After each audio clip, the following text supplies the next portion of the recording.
মাথা পিছু 5 কেজি করে চাল বা গম, চাল বা আটা 29 সাল পর্যন্ত 82 কোটি দেশের মানুষ পাবেন। প্রতি বছর 2 লক্ষ কোটি টাকা বরাদ্দ নরেন্দ্র মোদীজি কালকে সংকল্পপত্রে বলেছেন ভারতবর্ষে ওরা জাতপাতের রাজনীতি করে, সংখ্যালঘুদের ভয় দেখায়, সিএএ এর বিরোধিতা করে। 1 মাসের বেশি হয়ে গেছে সিএএ তে কারোর নাগরিকত্ব যায়নি, তাই সংখ্যালঘুরাও মুখ ফিরিয়ে নিয়েছে তোলামূল থেকে। তাই আলিপুরদুয়ারে গিয়ে একটু আগেই এই মিথ্যাবাদী মুখ্যমন্ত্রী তিনি বলছেন ইউসিসি এলে নাকি আপনাদের সব দেশ থেকে তাড়িয়ে দেবে। যত রকমের উস্কানি দেওয়া যায় সেই উস্কানি তিনি দেন। মোদিজি বলেন আমি পরিবারবাদের বিরোধী, আমি তোষণের বিরোধী, আমি দুর্নীতিকে উপড়ে ফেলবো। আমার কাছে 4টে জাতি। কি সেই 4টে জাতি? একটা হলো নারী জাতি, আরেকটা হলো কৃষক জাতি, আরেকটা হলো যুব জাতি, আরেকটা হলো দরিদ্র জাতি। আমি যদি কারোর জন্য কাজ করি এই 4টে জাতির জন্য কাজ করব। এত মা এসেছেন, পরের লোকসভার বিধানসভায় 1/3 মা দিদি বোন যাবে অ্যাসেম্বলি আর পার্লামেন্টে। কে দিয়েছে? কে দিয়েছে? নরেন্দ্র মোদীজি লোকসভা এবং রাজ্যসভায় আইন পাস করিয়েছেন নারী সংরক্ষণ। না জাগিলে ললনা এ বিশ্ব জাগে না। আপনারা তো সন্দেশখালি দেখেছেন, এদের পিঠা খাওয়া বন্ধ করবেন তো?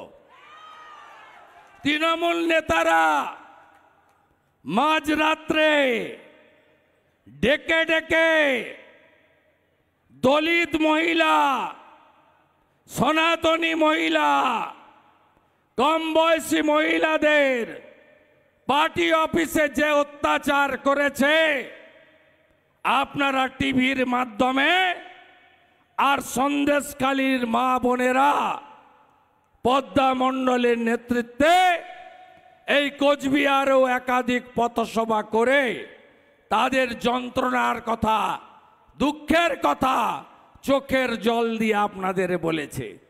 মাগো, সন্দেশখালীর বদলা মাথা পিছু 5 কেজি করে চাল বা গম, চাল বা আটা 29 সাল পর্যন্ত 82 কোটি দেশের মানুষ পাবেন।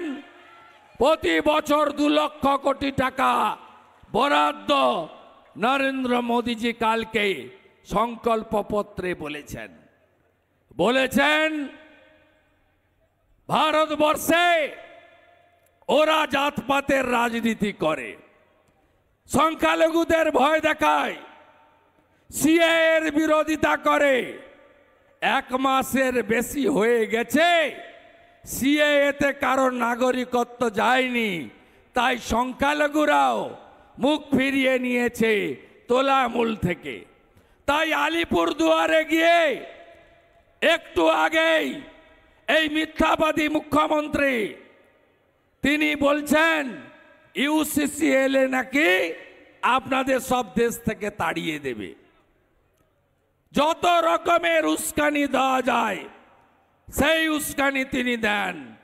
মোদিজি বলেন আমি পরিবারবাদের বিরোধী, আমি তোষণের বিরোধী, আমি দুর্নীতিকে উপড়ে ফেলবো।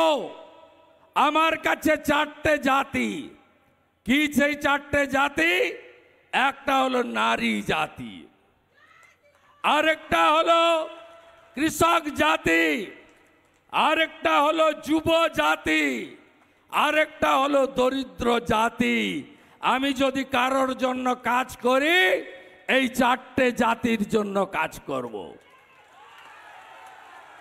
এত মা এসেছেন, পরের লোকসভার বিধানসভায় 1/3 মা দিদি বোন যাবে অ্যাসেম্বলি আর পার্লামেন্টে। কে দিয়েছে? কে দিয়েছে? নরেন্দ্র মোদীজি লোকসভা এবং রাজ্যসভায় আইন পাস করিয়েছেন নারী সংরক্ষণ। না জাগিলে ললনা এ বিশ্ব জাগে না। আপনারা তো সন্দেশখালি দেখেছেন, এদের পিঠা খাওয়া বন্ধ করবেন তো? তৃণমূল নেতারা মাঝরাত্রে ডেকে ডেকে দলিত মহিলা, সনাতনী মহিলা, কম বয়সী মহিলাদের পার্টি অফিসে যে অত্যাচার করেছে, আপনারা টিভির মাধ্যমে আর সন্দেশখালীর মা বোনেরা পদ্মা মণ্ডলের নেতৃত্বে এই কোচবিহারেও একাধিক পথসভা করে তাদের যন্ত্রণার কথা, দুঃখের কথা চোখের জল দিয়ে আপনাদের বলেছে। মাগো, সন্দেশখালীর